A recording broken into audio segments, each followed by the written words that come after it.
প্রশ্ন পরে করব এখন না। আচ্ছা আচ্ছা, শেষ পর্যায়ে কথাটা বলছি, বসেন। আমি শুনতে চাচ্ছি, আমি ঝগড়া করতে চাচ্ছি না।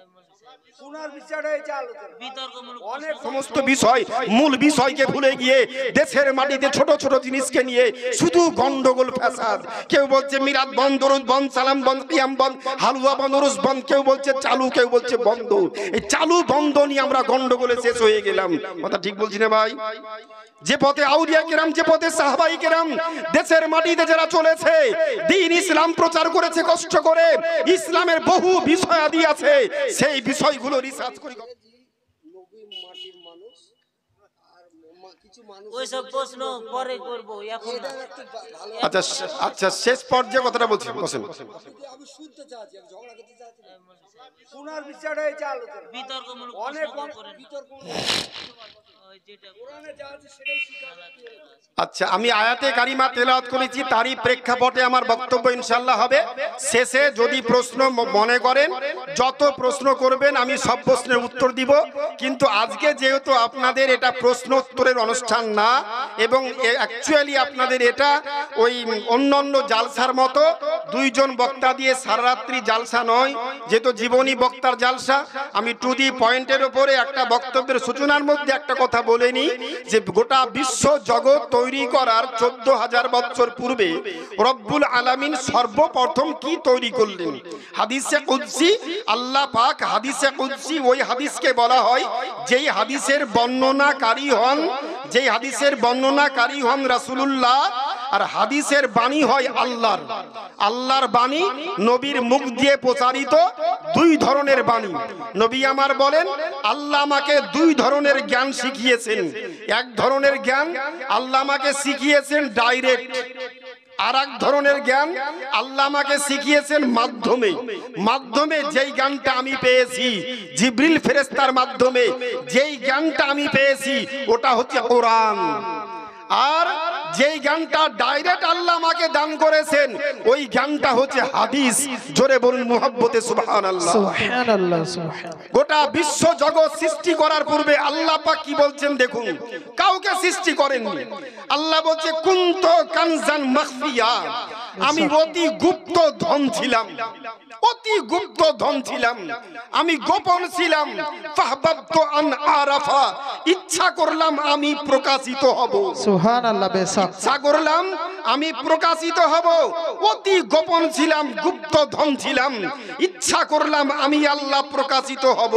তা আমি আল্লাহ তাআলা নিজকে প্রকাশ করার জন্য একটা বস্তু তৈরি করলাম। এবার এই জায়গাটা হচ্ছে বিতর্কের জায়গা। কথা ঠিক না? কেউ বলছে প্রথমে কলম তৈরি করা হয়েছে, কেউ বলছে প্রথমে নূর তৈরি করা হয়েছে, কেউ বলছে সর্বপ্রথম আল্লাহ তাআলা আরশ আজিমকে তৈরি করেছেন, যেটা মুতাজিলাদের মত। আরশ আজিমকে আল্লাহ সর্বপ্রথম তৈরি করেছেন। এবার টু দি পয়েন্ট কথা, আমি এক মঞ্চে বলছি সর্বপ্রথম আল্লাহ কি তৈরি করেছেন। দুই ধরনের আমরা দুই পক্ষের আলিম। একজন বলছে সর্বপ্রথম আল্লাহ তাআলা কলম, আরেকজন বলছে সর্বপ্রথম আল্লাহ তাআলা নবীর নূরখানা তৈরি করেছেন। আর আমি বললাম দেখুন, আপনার কথাটাও রাখুন, আমার কথাটাও রাখি।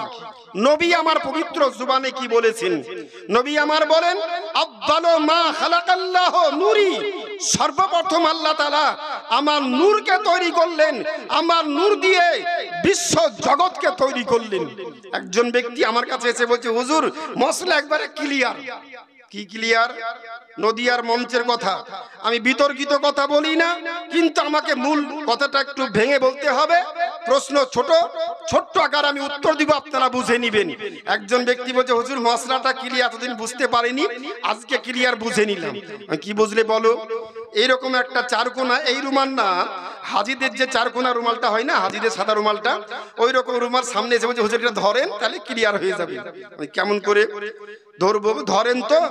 আমি বললাম তোমার কাছেই রাখো, বলো কি বলতে চাইছো। বলছে মনে করেন এটা একটা রুমাল। বলে হ্যাঁ মনে করলাম। এই রুমালটা একটু কাটলাম, হাত রুমাল করলাম, আর একটু কাটলাম, জানলার পর্দা করলাম, আর একটু কাটলাম, দরজার পর্দা করলাম, আর একটু কাটলাম, টেবিল ক্লথ করলাম, আর একটু কাটলাম, টিভি রাখার পর্দা করলাম। এই কেটে কেটে কেটে কেটে বিভিন্ন জিনিস তৈরি করে নিলাম। রুমাল আমার থাকলো? থাকলো না। তাহলে হুজুর মশলা একবারে ক্লিয়ার। আমি কি মশলা ক্লিয়ার হলো? রুমাল যখন থাকলো না সব ক্লিয়ার হয়ে গেল। তাহলে সর্বপ্রথম আল্লাহ তাআলা নবীর নূরকে তৈরি করলেন। নবীর নূর দিয়ে আরশ তৈরি হলো, লৌহ তৈরি হলো, জান্নাত তৈরি হলো, জাহান্নাম তৈরি হলো, 18,000 মাখলুকাত আল্লাহ তৈরি করলেন। সব যখন তৈরি হয়ে গেল, নবীর নূর শেষ হয়ে গেল, নবীও যা আমরাও তাই সমান হয়ে গেলাম। আমি ক্লিয়ার মশলাটা একটু ভালো বুঝেছেন আপনি, খারাপ না? অবশ্যই আপনার বুঝটা খুব ভালো। এবার কি তাহলে উত্তরটা হবে? তাহলে আমি বললাম আচ্ছা বাবা রে, আমি তাহাজ্জুদ নামাজ পড়া ব্যক্তি, আমি চট করে একটা গল্প তৈরি করলাম। আমরা তো মুনাজারা করে ব্যক্তি, চট করে একটা গল্প তৈরি করলাম। আমি বাবা রে, আমি এই জালসাতে আসার পূর্বে পরপর 3 রাত্রি স্বপ্ন দেখেছি। আলমগীর সাহেব, আপনি যাচ্ছেন চাপড়া নদিয়া, ওখানে যাওয়ার পর আপনাকে একটা বস্তু দেওয়া হলো। আমি স্বপ্ন যোগে বাপরে একটা স্বপ্ন যোগে মোমবাতি পেয়েছি। আমাকে বলেছে এই মোমবাতিটা যেখানে সেখানে জ্বালাবেন না, আপনি নদিয়াতে অমুক জায়গাতে গিয়ে জ্বালাবেন। তা আমি এসেছি, এখানে জ্বালিয়ে দিলাম বাবারে। এবার আমাকে স্বপ্নে বলেছে আলমগীর সাহেব, আপনার এই মোমবাতি কিন্তু জেসে মোমবাতি না। আমরা বাঙালি, গুজবে কান দিবেন না, গুজব ছড়াবেন না। আমরা মুখে বলি কিন্তু গুজব ছাড়া কেউ থাকতে পারি না। ঠিক বললাম না? 2017 সালে 2011 সালে আমি আসামে জালসা করতে গিয়েছি, ফিরে আসছি। 2 দিনের প্রোগ্রাম। প্রথম দিন প্রোগ্রাম করার পর দ্বিতীয় দিন দুপুর বেলায় বাড়িতে ফোন করলাম। 2011 সাল সম্ভাব্য, হয়তো 1 মাস কোন মাস মনে পড়ছে না। তো বাড়িতে ফোন করলাম, কেমন আছো, ছেলে বাচ্চা কেমন আছে? তা আমার স্ত্রী বলছে, তুমি তো আরাম করে বসে আছো, ভালো মন্দ লোকের বাড়িতে খাচ্ছ, কিন্তু আমার গ্রামে কি হয়েছে জানো? কি হয়েছে গো? বলে আমাদের বাড়িতে সকাল থেকে খাটনির শেষ নাই। কার কি হলো, কি বিপদ ঘটলো? বলে শুনোনি তুমি, আমাদের এলাকায় কে বলেছে আগামী কাল থেকে আর টিউবওয়েলে পানি থাকবে না। তাই যত বাড়িতে হাড়ি ছিল, মা মানে আমার মা বলছে, মা যত বড় বড় হাড়ি সবগুলোকে বের করে বলছে সারা দিন পানি উঠাচ্ছি আর সব হাড়ি ভর্তি করছি। গুজবে কান দিবেন না, গুজব ছড়াবেন না। 2017 সালে বিকালের সময় স্কুল থেকে চলে আসছি, দেখছি প্রায় মানুষের সাইকেলের পিছনে লবণের বস্তা। জিজ্ঞেস করছি একজনকে, আচ্ছা কি ব্যাপার? সবারই দেখছি সাইকেলের পিছনে লবণের ব্যাগ, লবণের বস্তা, ব্যাপারটা কি? কিছু তো বুঝতে পারছি না। তো আমাকে বলছে, মৌলভী সাহেব জানেন না, ঘোষণা হয়েছে আগামীকাল থেকে আর লবণ কোথাও পাওয়া যাবে না। তো খেতে পাই বা না পাই, তাই 1 বস্তা লবণ কিনে নিয়ে বাড়ি যাচ্ছি। গুজবে কান দিবেন না, গুজব ছড়াবেন না। আপনার দিকে হয়েছে? সব জায়গাতে এটা এই খেলা, শুধু আমার ইসলামপুরে না, এই খেলা সব জায়গাতেই ঘটনা ঘটেছে। গুজবে কান দিবেন না, গুজব ছড়াবেন না। আমি বললাম আচ্ছা বাপরে, আমাকে এক স্বপ্ন দিয়েছে, মোমবাতিটা জ্বালাবেন আর বলবেন আমার এই মোমবাতি জ্বলছে, মোমবাতিতে যে ভাগ্যবান ব্যক্তি এলাকার আছেন বাড়ি থেকে মোমবাতি নিয়ে এসে আমার মোমবাতি জ্বলছে এখানে আগুন ঠেকিয়ে বাড়িতে জ্বালাবেন। যে জ্বালাবেন, সকাল হলেই বালিশের নিচে দেখবে 50,000 টাকা বান্ডিল পড়ে আছে। কেউ কেউ বলবে গাঁদাখুরি বক্তব্য রে, এই কথা শোনা যায় নাকি? বলবি কি বলতে কি বলছি, ওই হয় নাকি? আবার কেউ ভাববে না রে, তাহাজ্জুদ পড়া ব্যক্তি, হাদিস সাহেব মানুষ, মুফতি সাহেব মানুষ, নিশ্চয়ই খুব খারাপ কথা বলছে না। হতে পারে গ্রামের যে বেশি কৃপণ ব্যক্তি, সেই ভাববে যে যদি কেউ পেয়ে যায় আমার তো পস্তানি শেষ থাকবে না চায়ের দোকানে সকালে আলোচনা করলে।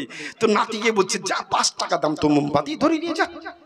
ও দেখা দেখি 10 জন 20 জন 50 জন করতে করতে দেখা যাচ্ছে 1 ঘন্টা আমি 3 ঘন্টা বক্তব্য রাখছি, আর 1 ঘন্টার মধ্যে গোটা গ্রাম, আপনাদের এই গ্রাম কালীনগর, নসরা, আশেপাশে গ্রাম মনে নাই, কালী এদিক ওদিক কোন দিকে কি গ্রাম আছে, নাজির চক, শেখপাড়া, এদিকে বীরপাড়া, তারপর হাবাসপুর, তালতলা হাবাসপুর, ওই পার হাবাসপুর, এই পার হাবাসপুর, হাসপাতাল হাবাসপুর, অনেকগুলো গ্রাম আছে, দয়ানগর, যাক অনেকগুলো গ্রাম এলাকাতে আছে। বিভিন্ন জন শুনছে কি ব্যাপার, হাদিস সাহেব এসছে বলছে স্বপ্নে দেওয়া মোমবাতিতে ঠেকালেই, বাড়িতে জ্বালালেই 50,000 টাকা পাওয়া যাবে। আমরা তো গুজবে কান দিব না, গুজব ছড়াবেন না। আচ্ছা লোকজন আসবে কিনা বলেন তো? আসবে তো? কেউ টাকার লোভে আসবে তো? 50 জন আসলো, 100 জন আসলো, মোবাইলের যুগ, বিটি তাড়াতাড়ি করে আই, মোমবাতি জ্বালালেই 50,000 টাকা। আশেপাশে গ্রাম, আশা করি 1 ঘন্টার মধ্যে ভগবাংলা থানা কেউ বাকি থাকবে না। আচ্ছা বলুন তো, 3 ঘন্টা বক্তব্য রাখলাম, আমার যে মোমবাতিটা জ্বালিয়েছি এই মোমবাতি থেকে 1 লক্ষ মোমবাতি জ্বলে উঠলো। টাকার লোভে 1 লক্ষ মোমবাতি জ্বলে উঠলো বাড়িতে বাড়িতে। আমার মোমবাতির আগুনের তাপমাত্রা কমেছে না বেড়েছে? একটু বাড়েনি, একটু কমেনি। যেমন ছিল তেমন আছে, যেমন ছিল তেমন আছে। এখান থেকে 1 লক্ষ 2 লক্ষ মোমবাতি জ্বলে উঠেছে। আমি বললাম এটা পৃথিবীর কোন রোমান নয়। সর্বপ্রথম আল্লাহ তাআলা নবীর নূরকে তৈরি করলেন, বিশ্ব জগৎকে তৈরি করলেন। যেমন ছিল নবীর নূর, যেমন ছিল তেমন আছে, কিয়ামত পর্যন্ত তেমন থাকবে। এটাই হচ্ছে আমাদের আকীদা। নারায়ে তাকবীর। এই দেখেন চলে এসেছে জীবনীগার বক্তা, একেবারে স্বল্প মাসলাকে আলা হযরত চলে এসেছে আমার বন্ধুবর, সুন্নাতুল জামাত, আমার বন্ধুবর শ্রদ্ধেয় হযরতুল আল্লাহ মাওলানা কারি মুহাম্মদ হিলালউদ্দিন নেজবি সাহেব। আমার বহুদিন, আজকে নতুন নয়, একেবারে 1990 সাল থেকে বন্ধু। 90 থেকে 2024 মানে প্রায় 34 বছর এক্সিট করছে কম বেশি। 34 বছর থেকে খুব কাছের শ্রদ্ধার পাত্র। উনাকে বড় ভাইয়ের মতো শ্রদ্ধা করি, উনিও ছোট ভাইয়ের মতো স্নেহ করেন। আমি আবার ভাগ্যক্রমে উনার গ্রামে, উনার এলাকার ঈদগাহের আবার ইমাম, উনি আমাকে নির্বাচন করে দিয়েছেন। প্রতি ঈদ এবং ঈদুল ফিতর, ঈদুল আজহা 2 বার বছরে ঈদের নামাজ পড়াতে আসি। যার কথা আমাকে নতুন করে বলার প্রয়োজনটা হবে না, সকলের ঘরে ঘরে পরিচিত ব্যক্তি। আমার বলার উদ্দেশ্য ছিল সংক্ষিপ্তকরণে কথাটা বললাম। পরবর্তী কোনদিন আসলে বিস্তারিত আপনাকে শোনাবো। আমি আয়াতে কারিমা তেলাওয়াত করেছি, ইয়া আইয়ুহাল্লাযীনা আমানুত্তাকুল্লাহ। হে ঈমানদারগণ, আল্লাহ ঈমানদারদের উদ্দেশ্য করে বলছেন ইত্তাকুল্লাহ, তোমরা আমাকে ভয় করো। ভয়টা কেমন হতে হবে? ইত্তাকুল্লাহ, ভয় করো। ভয়ের ব্যাখ্যা দিচ্ছেন ইমামে বুখারী রাহমাতুল্লাহ আলাইহির শিক্ষক আব্দুর রহমান সাখাবী রাহমাতুল্লাহ আলাইহি, তার উস্তাদ আব্দুর রাজ্জাক রাহমাতুল্লাহ আলাইহি, তিনি আপনার বর্ণনা করছেন ইত্তাকুল্লাহর ব্যাখ্যা দিতে গিয়ে উনি একটা হাদিস নিয়ে এসেছেন। নবী আমার বলেছেন, ওয়াজকুরুল মাউতা ফাইন্নাহা তুযাক্কিরুল আখিরা। বান্দা, তোমরা মরণকে স্মরণ করো। মরণ স্মরণ করলে বান্দার আখিরাত স্মরণ হয়। আখিরাত স্মরণ থাকলে ওই বান্দার দ্বারা গুনার কাজ, পাপের কাজ হয় না। আজ দেশের মাটিতে এমন ভুইফোড় বক্তার বক্তব্য চলছে, এমন আলোচনা দেশের মাটিতে শুরু হয়েছে। আগামী 22শে জানুয়ারি গোটা দেশের মাটিতে রাম রাজত্ব কায়েম করার জন্য একটা পরিকল্পনা চলছে। আল্লাহ গোটা ভারতবর্ষের মুসলমানকে যেন বাতিলের গোষ্ঠী হতে সকলকে আল্লাহ তাআলা যেন হেফাজত করেন। সকলে বলি আল্লাহুম্মা আমিন। আল্লাহুম্মা আমিন। প্রত্যেকের বাড়ি বাড়ি প্রদীপ জ্বালানো হচ্ছে। 2019 সালে আমরা দেখলাম লকডাউনের সময় সবাই বলল রাত্রি 8টার সময় বাড়িতে যদি ঘন্টা বাজানো হয়, কাঁসা বাজানো হয়, মোমবাতি বাজালে করোনা ভাইরাস পালিয়ে যাবে। আমি এশার নামাজ পড়ার পর মসজিদ থেকে বেরিয়ে বাড়ি ঢুকছি, আমার আশেপাশে 2 জন হাজী সাহেবের বাড়ি, দেখছি ওর বাড়ির ছাদের উপর মোমবাতি। সকালে জিজ্ঞেস করলাম কি ব্যাপার হাজী সাহেব, আপনার বাড়িতে যে মোমবাতি জ্বলতে দেখলাম। আর বলেন না, আপনিটা চালিয়ে দিয়েছি। এটা কি আমাদের ঈমান? আলো জ্বালাতে অন্যজন বলেছে বাড়িতে কাঁসা বাজাও, প্রদীপ জ্বালাও, করোনা ভাইরাস পালিয়ে যাবে। আমার তো ওটা ঈমান না। আমার ঈমান হচ্ছে আল্লাহ মুসিবত দিয়েছেন, আল্লাহর দিকে ধাবিত হও, আল্লাহর দিকে ধাবিত হও, আল্লাহর নিকটে প্রার্থনা করো। আল্লাহ মুসিবতকে দূর করবেন। মুসিবত দূর করার মালিক অন্য কেউ নয়, মুসিবত দূর করার মালিক একমাত্র আল্লাহ। আজকে ইতিহাসকে ধ্বংস করে, ইতিহাসকে জলাঞ্জলি দিয়ে যেই দেশের মাটিতে 850 বছর মুসলমান শাসক দেশ শাসন করলেন, তারা যদি মনে করত এই দেশের মাটিতে একটাও অমুসলিম কাউকে রাখবো না, কিন্তু সম্ভবটা হতো। তারা চেয়েছিল না হিন্দু মুসলিম খ্রিস্টান বৌদ্ধ ইহুদি নাসারা কাঁধে কাঁধ মিলিয়ে সম্প্রীতি বজায় রেখে এই দেশের মাটিতে থাকবো। ওরা চলে যাওয়ার পরেও দেশের মাটিতে 200-250 বছর ইংরেজ শাসন করলো। ইংরেজের শাসনের কাছ থেকে মুক্তি পাওয়ার জন্য এই ভারতবর্ষের মাটিতে 1, 2, 3, 4 করে ভারতবর্ষের মাটিতে পুরো দেশের মানুষ, নেপাল, ভুটান, মায়ানমার, আফগানিস্তান, পাকিস্তান, বাংলাদেশ, তৎস গোটা শ্রীলঙ্কা, সব দেশের মানুষ একত্রিত হয়ে ইংরেজ শাসককে বিতাড়িত করলো। 1856 থেকে 1947 সাল পর্যন্ত যারা লড়াই করলো, নিজের প্রাণকে উৎসর্গ করলো, তার মধ্যে 92,000 ব্যক্তির নাম দিল্লির লাল কেল্লার ইন্ডিয়ান গেটে ডান দিকে বাম দিকে ছোট ছোট অক্ষরে লেখা আছে। 92,000 ব্যক্তির নাম, তার মধ্যে আমি নিজে প্রত্যক্ষদর্শী 62,000 মুসলিম শহীদদের নাম লেখা আছে। তারা দেশকে স্বাধীন করার জন্য ইংরেজকে বিতাড়িত করে 62,000 মুসলমান ইমানদার দাড়ি টুপিওয়ালা ব্যক্তি এই দেশে শান্তি রক্ষার জন্য আপনার বিদ্রোহী হয়ে ইংরেজকে বিতাড়িত করেছে। দেশের মাটিতে যেই অপশাসন শুরু হয়েছে, আল্লাহ তাআলা জানো ওই অপশাসন থেকে প্রত্যেক মুসলমানকে আল্লাহ তাআলা যেন হেফাজত করেন, হেফাজত করেন। সকলে বলি আল্লাহুম্মা আমিন। আমরা কিছু করতে পারবো না। আমাদের যুগ যুগ ধরে সেই বাবরি মসজিদ আজ স্বপ্নের কথা, মনের কথাই, যার এভিডেন্স প্রমাণ ছাড়া, এভিডেন্স প্রমাণ ছাড়া স্বপ্নের কথাই, তার মুখের কথাতে আপনার পরিবর্তন হলো। পরিবর্তন হওয়ার পর সেখানে আজকে অন্য কিছু ঘর তৈরি হবে, আমরা বলার কিছু নেই। আজকে ফিলিস্তিনের মাটিতে 100 বছর ধরে মুসলিমদের উপরই অত্যাচার চলছে, নিরীহ মুসলিমদের উপরে। তারা এতদিন পর্যন্ত তারা দূরে সরেছিল, কিন্তু এতদিন পর হামাসবাসী গাজাবাসী ফিলিস্তিনের লোকেরা দেখলো এই জায়গা আজকে পিছপা হলে হবে না। তারা আমরণ আন্দোলন শুরু করেছিল। এরা মনে করেছিল হাতে চুটকি দিয়ে এর আগে ধ্বংস করেছি, এবারও ধ্বংস করব। আল্লাহর রহমত বর্ষণ হচ্ছে। এতদিন পর্যন্ত নিরাপদ অবস্থায় বহুজন আছে। হ্যাঁ, যোদ্ধারা ক্ষতি হয়নি, যারা সাধারণ নিরীহ ক্ষতি হয়েছে। আমি আল্লাহর কাছে আরজ করব, আপনাদেরকে নিয়ে ইতিহাস বলার সময় করতে পারলাম না। যদি পরবর্তী কোনো দিন আসি অবশ্যই ইতিহাস, আজ ইসলামটা কি, ইসলাম কেমন করে দেশের মাটিতে আসলো। আজকে আমরা এই সমস্ত বিষয়, মূল বিষয়কে ভুলে গিয়ে দেশের মাটিতে ছোট ছোট জিনিসকে নিয়ে শুধু গন্ডগোল ফ্যাসাদ। কেউ বলছে মিলাদ বন্ধ, দরুদ বন্ধ, সালাম বন্ধ, কিয়াম বন্ধ, হালুয়া বন্ধ, রুজ বন্ধ, কেউ বলছে চালু, কেউ বলছে বন্ধ।